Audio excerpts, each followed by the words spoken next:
মুহাক্কিক শহীদের কাতারে তাদেরকে শামিল করে নেন। দোয়া করি ইয়ামুত তালাকে হাশরের ময়দানে হযরতে হামজা রাদিয়াল্লাহু তাআলা আনহুর নেক সঙ্গী যেন তারা হয়ে যান। আমরা আজকে আসলে শহীদ পরিবারের কাছে এসেছি সান্ত্বনা দেওয়ার জন্য নয়, বরঞ্চ এসেছি তাদের কাছ থেকে অনুপ্রেরণা নেওয়ার জন্য। তারা বড়ই সৌভাগ্যবান। আমার আগেও আমার ভাইয়েরা কালামে হাকিম থেকে আয়াত তেলাওয়াত করেছেন শহীদের মর্যাদার ব্যাপারে। রাসূল করিম সাল্লাল্লাহু আলাইহি সাল্লামের হাদিস থেকে মর্যাদা বর্ণনা করেছেন। আমি একটা মুখতাসার আয়াত তেলাওয়াত করেছি। এই সবগুলো আয়াত স্পেশালি ডেজিগনেটেড ফর দ্য শুহাদা, যারা আল্লাহর পথে শহীদ হয়েছেন। এগুলো আল্লাহ তাআলা তাদের জন্য উৎসর্গ করেছেন। সুবহানাল্লাহ। আসসালামু আলাইকুম ওয়া রাহমাতুল্লাহ। সম্মানিত ভিউয়ার্স, 52 টিভি 24 এ আপনাকে স্বাগতম। প্রিয় দর্শক শ্রোতা, আপনাদেরকে জানাচ্ছি আজকের গুরুত্বপূর্ণ একটি ভিডিও। অনেকগুলো ভিডিও আপনারা দেখেছেন একে একে পরে পরে। আজকের ভিডিওটি খুবই ব্যতিক্রমী, আপনাদের সামনে ভালো লাগবেই এবং এই বিষয়টি আপনাদেরকে তাৎপর্যপূর্ণ হিসাবেই দেখছি। আপনারা পরিপূর্ণ ভিডিওটি দেখে মন্তব্য করবেন এবং আপনারা সহযোগিতা করবেন, আমাদের চ্যানেলটি সাবস্ক্রাইব করবেন। যারা যেখান থেকে দেখছেন সকলকে অসংখ্য মোবারকবাদ জানিয়ে আমরা সরাসরি ভিডিওতে চলে যাচ্ছি। আসসালামু আলাইকুম ওয়া রাহমাতুল্লাহি ওয়া বারাকাতুহু। আলহামদুলিল্লাহ আলহামদুলিল্লাহি রাব্বিল আলামিন ওয়া সলাতু ওয়া সালামু আলা রাসূলিল কারীম ওয়া আলা আলিহি ওয়া সাহবিহি ওয়া আহলি বাইতি আজমাইন। আউযু বিল্লাহি মিনাশ শাইতানির রাজীম। ওয়া লা তাকুলু লিমান ইয়াকতালু ফি সাবিলিল্লাহি আমওয়াত বাল আহইয়াউন ওয়ালাকিন লা তাশউরুন। সাদাকাল্লাহু মাওলানা আযীম। এদেশের গণমানুষের প্রিয় সংগঠন বাংলাদেশ জামাত ইসলামী নারায়ণগঞ্জ মহানগরী এবং জেলা শাখার উদ্যোগে সম্প্রতি ছাত্র জনতার আন্দোলনে দুনিয়া থেকে বিদায় নেওয়া শহীদ পরিবারের গর্বিত সম্মানিত সদস্যবৃন্দের সাথে মত বিনিময় সভার সম্মানিত সভাপতি, কেন্দ্রীয় মেহমানবৃন্দ, স্থানীয় দায়িত্বশীলবৃন্দ, শহীদ পরিবারের অতি সম্মানিত সদস্য এবং সদস্যবৃন্দ, সাংবাদিক বন্ধুগণ, সুধীমণ্ডলী, আল্লাহ তাবারক ওয়া তাআলার শুকরিয়া আদায় করছি যে আজকের এই সকালটা শুরু হলো ওই সমস্ত মানুষদের সাথে যাদের পরিবারের এক অথবা একাধিক সদস্য মহান রবের দরবারে হকের পক্ষে, ন্যায্যতার পক্ষে, অধিকারের পক্ষে, সত্যের পক্ষে লড়াই করে দুনিয়া থেকে বিদায় নিয়েছেন। আমরা গভীরভাবে বিশ্বাস করি আমাদের মাহবুব তাদেরকে শহীদের মর্যাদা দান করেছেন। আমরা দোয়া করি আল্লাহ যেন মুহাক্কিক শহীদের কাতারে তাদেরকে শামিল করে নেন। দোয়া করি ইয়ামুত তালাকে হাশরের ময়দানে হযরতে হামজা রাদিয়াল্লাহু তাআলা আনহুর নেক সঙ্গী যেন তারা হয়ে যান। আমরা আজকে আসলে শহীদ পরিবারের কাছে এসেছি সান্ত্বনা দেওয়ার জন্য নয়, বরঞ্চ এসেছি তাদের কাছ থেকে অনুপ্রেরণা নেওয়ার জন্য। তারা বড়ই সৌভাগ্যবান। আমার আগেও আমার ভাইয়েরা কালামে হাকিম থেকে আয়াত তেলাওয়াত করেছেন শহীদের মর্যাদার ব্যাপারে। রাসূল করিম সাল্লাল্লাহু আলাইহি সাল্লামের হাদিস থেকে মর্যাদা বর্ণনা করেছেন। আমি একটা মুখতাসার আয়াত তেলাওয়াত করেছি। এই সবগুলো আয়াত স্পেশালি ডেজিগনেটেড ফর দ্য শুহাদা, যারা আল্লাহর পথে শহীদ হয়েছেন। এগুলো আল্লাহ তাআলা তাদের জন্য উৎসর্গ করেছেন। সুবহানাল্লাহ। শুধু শহীদরাই হাশরের দিনে আল্লাহ তাকে জিজ্ঞেস করবেন, বলবেন যে তুমি তোমার জীবনের সর্বোচ্চ সম্পদ আমাকে দান করে এখানে চলে এসেছি, আজকে আমি আমার জান্নাতের সব দুয়ার তোমার জন্য খুলে দিলাম। তুমি খুশি? আল্লাহর বান্দা কুদরতের সিজদায় পড়ে বলবে, আল্লাহর বান্দি কুদরতের সিজদায় পড়ে বলবে, ইয়া রাব্বুল আলামিন আমি সন্তুষ্ট। আল্লাহ বলবেন তাহলে যাও, আমার জান্নাতে চলে যাও। আমার নূর তোমাকে ডান এবং সামনের দিক থেকে পাহারা দিয়ে নিয়ে যাবে আমার মায়ের জান্নাতে। ওই শহীদ বান্দা কিংবা বান্দি নড়ে না। আল্লাহ জিজ্ঞেস করছেন, যাচ্ছ না যে? আমার কাছে কি তোমার কিছু বলার আছে? তিনি আমার বোন কিংবা ভাই শহীদ হয়েছেন, তিনি আল্লাহ তাআলার দরবারে বিনীত আরজ করে বলবেন, রব্বুল আলামিন একবার শহীদ হওয়ার বদৌলতে তোমার জান্নাতের সকল দরজা যদি আমার জন্য খুলে যায়, আমার বড় ইচ্ছা আমাকে আরেকবার আমার দেহে তুমি জীবন ফিরে দাও, আমি আরেকবার দুনিয়া যাই, আরেকবার লড়াই করে শহীদ হয়ে তোমার কাছে আসি। আর কোনো বান্দা এটা চাইবে না শহীদ ছাড়া। সবাই জান্নাতের ফয়সালা পেয়ে মহা খুশিতে দৌড়াবে জান্নাতে, আর শহীদ বলবে আমাকে আরেকটা বার পাঠাও।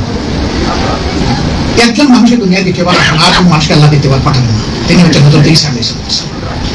আল্লাহ তাআলা বলবেন, ও আমার বান্দা কিংবা বান্দি, এটা তোমার মাবুদের পক্ষে সম্ভব নয় যে তোমাকে আবার জীবন দিয়ে দুনিয়ায় পাঠানো। তবে তুমি শুনে রাখো, এরকম যতবার তুমি যাওয়ার আগ্রহ তোমার অন্তরে রাখো আর শহীদ হয়ে আমার কাছে হাজির হতে চাও, সবগুলোকে এক জায়গায় যোগ করে আমার সমস্ত রহমত তোমাকে দিয়ে দিলাম। নড়ে না, এখনো বান্দা নড়ে না, ওই বান্দি নড়ে না। আল্লাহ জিজ্ঞেস করলেন, এত কিছু পাওয়ার পরে কি তুমি জান্নাতে গিয়ে দৌড়াবে না? বলে, আল্লাহ আমার আরেকটু আরজি আছে। কি তোমার আরজ? হে রব্বুল আলামিন, তুমি তো একটা মায়ের পেটে আমাকে জন্ম দিয়েছিলে, সে মা বড় দুঃখে কষ্টে আমাকে 285 দিন তার পেটে ধারণ করেছে, বড় কষ্ট দিয়ে দুনিয়া এসেছে। তারপরে বুকের দুধ ছিল আমার রিজেক্ট, বুক ছিল আমার বিছানা। সারাটা জীবন বড় আদরে, সোহাগে, স্নেহে, ভালোবাসায়, যত্নে আমাকে বড় করেছিলেন, কিন্তু মায়ের কোনো হক আমি আদায় করে আসতে। বাবা ছিলেন আমার মাথার উপর ছায়ার মতো, ভাই বোনদের আদরের চাদর আমাকে ঢেকে রেখেছেন, আমার সন্তানরা আমাকে পেয়ে পুলকিত ছিল, স্ত্রী আমার কলিজার টুকরা ছিল। ওগো মাবুদ, তাদের অবস্থা না জেনে আমার যে জান্নাতে যেতে ইচ্ছে করি না। আল্লাহ বলবেন, হে ফেরেশতারা, ওদেরকে ডেকে নিয়ে আসো, আমার সামনে হাজির করো। যাদের জান্নাতের ফয়সালা হয়ে গেছে তাদেরকে সহজভাবে সঙ্গী বানিয়ে দেওয়া হবে। যাদের জাহান্নামের ফয়সালা হয়ে গেছে, তার রক্তের ধারা পরম্পরায়, তার দিনের মহব্বতের লোকদের মধ্য থেকে যাদের জন্য জাহান্নাম আল্লাহর সিদ্ধান্ত হয়ে গেছে যে এদেরকে জাহান্নামে পড়তে হবে, এবং 70 জন আল্লাহর বান্দা এবং বান্দি, ওই বান্দা শহীদ বান্দা কিংবা শহীদ বান্দের ঘনিষ্ঠ, তাদেরকে বলবেন, যাও, ওই শহীদের কারণে তোমাদেরকে মাফ করে দিলাম। আমার আফসোস, এবারকার এই যুদ্ধের আমি শহীদ পরিবারের একজন হতে পারলাম না। এই সৌভাগ্য আল্লাহ যাদেরকে দান করেছেন তাদের জন্য আমার ঈর্ষা হয়। আমি যদি তাদের একজন হতে পারতাম। সকল শহীদের অভিভাবক আমরা আজকে ঘোষণা করতে এসেছি, আমরা আপনাদের পরিবারের সদস্য হতে চাই। আপনারা কি দয়া করে আমাদেরকে কবুল করবেন? কবুল করবেন আপনারা? আলহামদুলিল্লাহ। বলছিলাম প্রেরণা নিতে এসেছি। সেই প্রেরণা মহামুক্তির, আল্লাহ তাআলা পবিত্র জান্নাতে যাওয়ার তামান্না, আগ্রহ, প্রেরণা। আল্লাহ আপনাদেরকে প্রথমে কবুল করুন, আপনাদের সাথে আমাদেরকে কবুল করুন।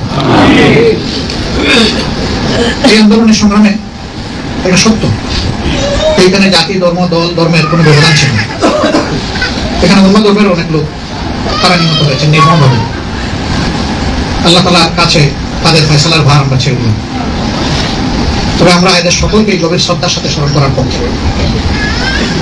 জাতি হিসাবে আমরা ঋণী, আজীবন যেন এই জাতি এই ঋণের অনুমতি নিয়ে চলে এবং ঋণ আদায়ের চেষ্টা করে আল্লাহর কাছে সেই তৌফিক কামনা। আমি অতীত সরকার সম্পর্কে কিছুই বলবো না, তাদের বিষয়টা আল্লাহর হাতে সাপোর্ট করে দিলাম। তবে মাবুদের কাছে কামনা করব, এত রক্তের এক একটা ফোয়ারা মিলিত হয়ে রক্তের প্লাবন সৃষ্টি করেছে, এবং বাংলাদেশের এমন কোন জনপদ নাই যেটা রক্তাক্ত হয়নি। শহীদরা তো মহা সৌভাগ্যবান, চলে গেল, মারা তাদেরকে ফিরিয়ে আনার কথা বলবেন না। তারা জান্নাতের পথের অগ্রসৈনিক, আপনাদের জন্য অপেক্ষমান জান্নাতের সিঁড়িতে। কেন ফিরিয়ে আনবেন? তাদেরকে ওখানে মহান রবের পরম প্রশান্তি এবং রহমতের মধ্যে থাকতে দিন। আর আপনি আমি আল্লাহর কাছে চাইতে থাকি যে কত তাড়াতাড়ি তাদের সাথে গিয়ে আমরা মিলিত হব। বিভিন্ন হাসপাতালে, বাড়িতে আহত ভাই বোনদেরকে দেখতে গিয়েছি, কলিজা ফেটে গেছে যখন দেখেছি যুবক ছেলে 2 চোখে গুলি লেগে অন্ধ হয়ে গেছে। সে তো আর জীবনের আলো দেখবে না, আলো নিবে গেছে।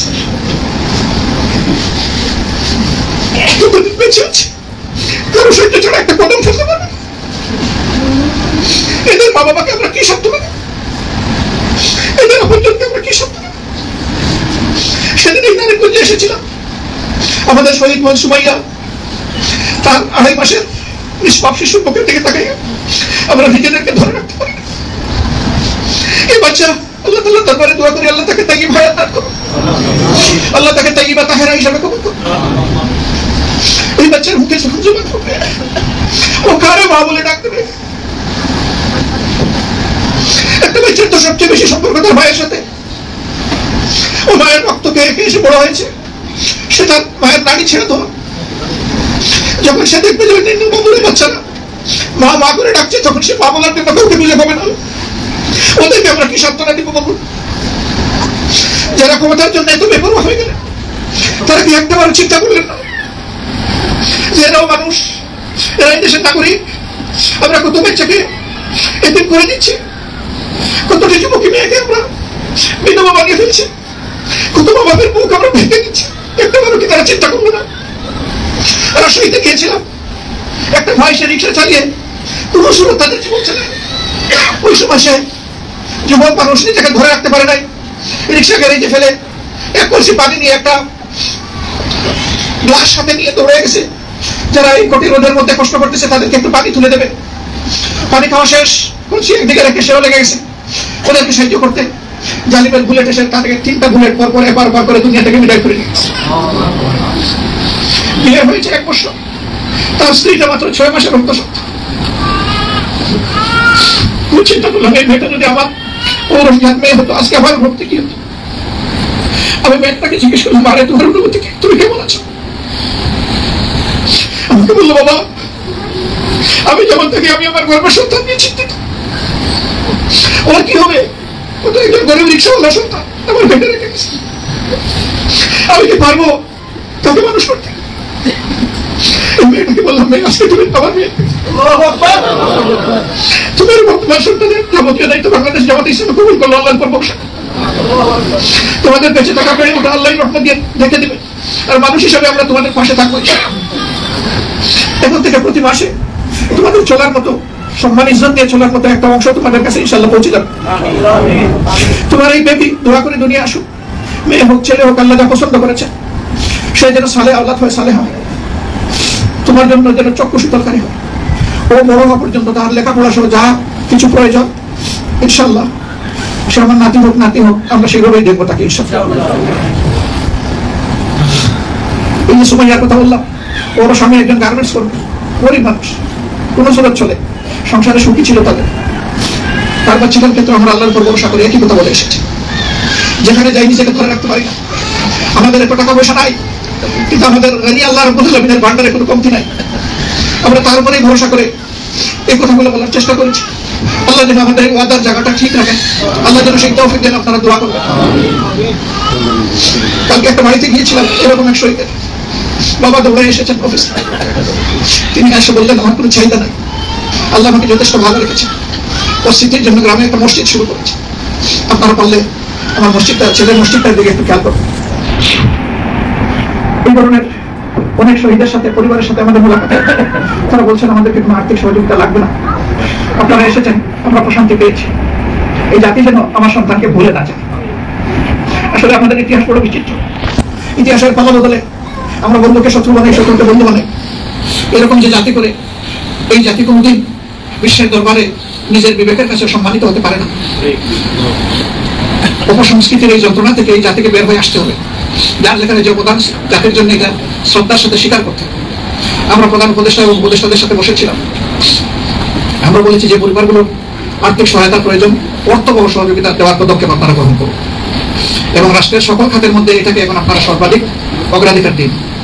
আহতদের চিকিৎসা সর্বোচ্চটা যেটা সম্ভব চেষ্টা করুন, আমরা আপনাদের পাশে আছি। সম্মানিত ভাইরা, তারা কথা দিয়েছেন, তারা করবেন, আমরা দোয়া করি সেটা যেন হয়। পাশাপাশি আমরা বলেছি যে সকলেই বলছে এটা আমাদের দ্বিতীয় স্বাধীনতা, আমার দৃষ্টিতে এটা আমাদের তৃতীয় স্বাধীনতা। 47-71-2024 এই তৃতীয় স্বাধীনতার বীরদেরকে তাদের বীরত্ব গাথা আমাদের পাঠ্যপুস্তক সহ সকল জাতীয় গুরুত্বপূর্ণ জায়গা স্থান করে দিতে হবে। এটা তাদের পরিবারের চাহিদা নয়, এটা আগামী প্রজন্মের চাহিদা। আগামী প্রজন্ম জানবে যে আমাদের আগের তরুণরা, যুবকরা, এদেশের মানুষেরা হকের পক্ষে তারা বুক টান করে দাঁড়িয়েছিল। তারা বলেছিল, বুকের ভিতর তুমুল ঝড়, বুক পেতেছি গুলি কর। আমরা আমাদের জাতির জন্য বুক পেতে লড়াই করব। যদি একটা জাতি সেই রকম দাঁড়ায় যায়, কোন স্বৈরাচার সেখানে মাথা তুলে দাঁড়াতে পারবে না। আমরা মরে যাবো, কেউ থাকবো না। এই দুনিয়া থাকার জায়গা নয়, আমরা কেউ থাকতে চাইও না। আমরা যত তাড়াতাড়ি আমাদের মৌলার কাছে চলে যেতে চাই, কিন্তু সেই যাওয়াটা যেন আমাদের জন্য হয় শান্তির, প্রশান্তির এবং মুক্তির। শহীদরা যাবে আর আল্লাহ ফেরেশতারা কানে শোনাবে, ইয়া আইয়াতুহান নাফসুল মুতমাইন্নাহ ইরজিই ইলা রাব্বিকি রাদিয়াতাম মারদিয়া ফাদখুলি ফি ইবাদি ওয়াদখুলি জান্নাতি। হে প্রশান্ত আত্মা, আসো আসো আসো, তুমি রবের দিকে ছুটে আসো। আসো, রবের সন্তুষ্টি পাওয়ার আশায় আসো। মন করে সন্তুষ্টি নিয়ে রবের মায়ার বান্দাদের সাথে শামিল হয়ে যাও আর ঢুকে যাও রবের জান্নাতে। সুবহানাল্লাহ। যারা ওইরকম আমল নিয়ে যাবে, ফেরেশতারা তাদের ভাষা সেটা শোনাবেন। এটা আমাদের জন্য নসিব হয়, আল্লাহ যেন কবুল করে। শহীদের রক্ত শুকিয়ে গেছে, কিন্তু এটা যেন আমাদের অন্তর থেকে চলে না যায়। এখনো অনেক লোক নিখোঁজ আছে, কোথায় তাদের লাশ, তাদের আপনজন জানে না। আসলে কি তারা জীবিত নাকি লাশ হয়ে দুনিয়া থেকে বিদায় নিয়েছে এটাও জানে না। সেই রাতগুলোতে অনেক অপকর্ম হয়েছে, যেমনটি হয়েছিল 2013 সালের শাপলা চত্বরে সারা দেশ থেকে আসা ওলামায়ে কেরাম, মুফাজ্জির কেরাম, মুহাদ্দিসিনরা, মুফাসসিররা, তাদের সাথে যে নিষ্ঠুর আচরণ করা হয়েছে, সেই রাতের লাশগুলো কোথায় গিয়েছে কেউ জানে না, কিন্তু আল্লাহ তো জানেন, আলিমুল গায়ব। আমরা আল্লাহ তাআলাকে সেই লাশগুলো সমঝাই দিলাম। এবারও এরকম কত অজানা লাশ দিয়ে আছে আমরা জানি না। আমরা চেষ্টা করতেছি সারা দেশে যারা এরকম নিহত হয়েছেন, শহীদ হয়েছেন, নিখোঁজ আছেন, তাদের তথ্য সংগ্রহ করতে। আমাদের তথ্য সংগ্রহকারীরা হিমশিম খাচ্ছে। অনেক জায়গায় গিয়ে মায়েদের বুক ফাটা কান্না তারা সহ্য করতে পারছে। বাবা, আমার ছেলেটা কোথায় আছে একটু বলতে পারবো? এই মায়ের কাছে এই জাতির জবাব কি জবাব দেব? আসলে এই সবগুলাকে একত্রিত করে আমরা শক্তিতে পরিণত করি এবং আমরা অঙ্গীকার নেই যে আমরা শহীদের রক্তের মর্যাদা রাখবো, তার সাথে বিশ্বাসঘাতকতা করবো না। জামাত ইসলামী একটি ইসলামী রাজনৈতিক দল, আপনারা জানেন। আমরা চাই সৎ নেতৃত্ব বসুক, দেশপ্রেমিক নেতৃত্ব বসুক, যারা গদিকে নিজেদের বাপদাদার সম্পদ মিরাস মনে করবে না, আর জনগণকে নিজেদের দাস বানাবার চিন্তা করবে না, বরঞ্চ জনগণের চৌকিদার হিসেবে নিজেকে মনে করবে। জনগণ ঘুমাবে শান্তিতে, আর ওরা রাত জেগে পাহারা দিবে জনগণকে। হযরত ওমর ইবনে খাত্তাব রাদিয়াল্লাহু তাআলা আনহু তার শাসনামলে মাঝে মধ্যে রাতে বের হয়ে যেতেন, সাথে তার খাদিম থাকতো। একসময় খাদিমকে উটের পিঠে চড়াতেন, আরেক সময় নিজে পালাক্রমে এইভাবে চলতেন। চলতে চলতে খোঁজখবর নিতেন কোথায় কোন মুরব্বির মধ্যে কে অসহায় অবস্থায় আছে, কোন ত্রিপল নিয়ে একটা টেম্পোরারি তাবু বানিয়ে কে রোদন করছে, কে তার বাচ্চাদেরকে সান্ত্বনা দেওয়ার মতো কিছু খুঁজে পাচ্ছে না, এগুলো তিনি খোঁজখবর নিতেন। এরপরে তাদেরকে সান্ত্বনা দিয়ে বলতেন যে খলিফার দরবারে গেলে তোমাদের একটা সমাধান হবে। লোকগুলো আসতো, এসে খলিফার জন্য অপেক্ষা করতো। অনেক সময় পরে বলে যে খলিফা আসবেন না। আদালতের লোকেরা বা ওখানে যারা ছিল তারা বলতো খলিফা তো আছেন। তো কে খলিফা? বলে এই বলে ওনাকে তো কালকে রাত্রেই দেখেছি, উনি বললো যে খলিফার কাছে আসার জন্য, উনি খলিফা। এটা হচ্ছে মুমিন শাসকের পরিচয়। আর ভোগবাদী তদাবিমুখ তাগুতি শাসনে যারা পরিতৃপ্ত হতে চায়, তারা ঠিক উল্টাটা। আমরা এই ধরনের শাসনের জন্য লড়াই করি না, আমাদের সন্তানরা লড়াই করে না। আমাদের সন্তানরা লড়াই করেছে একটা বৈষম্যহীন, সমতা ভিত্তিক, ইনসাফ ভিত্তিক সমাজের জন্য। আল্লাহর কসম, আল্লাহ কোরআনের শাসন ছাড়া এটা সম্ভব নয়। এই জন্য মানবতার মুক্তির মহাসনদ কোরআনের দিকে সকলকে আমরা আসার জন্য আহ্বান জানাচ্ছি। এটা কোনো দলের সম্পত্তি নয়, এটা বিশ্ব মানবতার সম্পত্তি। আল্লাহ তাআলা মানুষের জন্য এই হেদায়েত নাযিল করেছেন। অতএব সেই হেদায়েতই কেবল মানুষকে শান্তি, স্বস্তি এবং নিরাপত্তা দিতে পারে দুনিয়া এবং আখিরাতে। সেই মহামুক্তির মহাসনদের দিকে আসুন আমরা এগিয়ে যাওয়ার শপথ নিই। তাহলে শহীদদের সত্যিকারের স্বপ্ন বাস্তবায়ন হবে। আল্লাহ আমাদেরকে ক্ষমা করুন, রব্বুল ইজ্জত আমাদের উপরে রহম করুন। আল্লাহ তাআলা তার নুসরার হাত আমাদের দিকে বাড়িয়ে দিন। আল্লাহ তাআলা তার পক্ষ থেকে জমিনের উপর আমান দান করুন এবং শহীদ পরিবারগুলোকে আল্লাহ তাআলা তার মহরুর বান্দাবান্দি হিসেবে কবুল করুন। আর যারা চলে গেছে মাবুদের দরবারে, আল্লাহ তাআলা তাদেরকে হক শহীদ হিসেবে কবুল করুন। এদের এই ত্যাগের বিনিময়ে জমিকে আল্লাহ পবিত্র করে দিন, কোরআনের জন্য উর্বর করে দিন। আলিম উলামা, ইসলামী মহল যারা আছেন, তাদেরকে আল্লাহ তাআলা বুনিয়ানুল মাসুসের সম্পর্কে গেঁথে দিন। উলফত, মহব্বত, উখওয়াত আমাদের মধ্যে আল্লাহ পয়দা করে দিন। দল ধর্ম নির্বিশেষে আমরা যেন সকলের উপর ইনসাফ করতে পারি, সেই তৌফিক আল্লাহ তাআলা আমাদেরকে দান করুন। সুবহানাকাল্লাহুম্মা ওয়া বিহামদিকা আশহাদু আল্লা ইলাহা ইল্লা আনতা আস্তাগফিরুকা ওয়া আতুবু ইলাইক। আসসালামু আলাইকুম।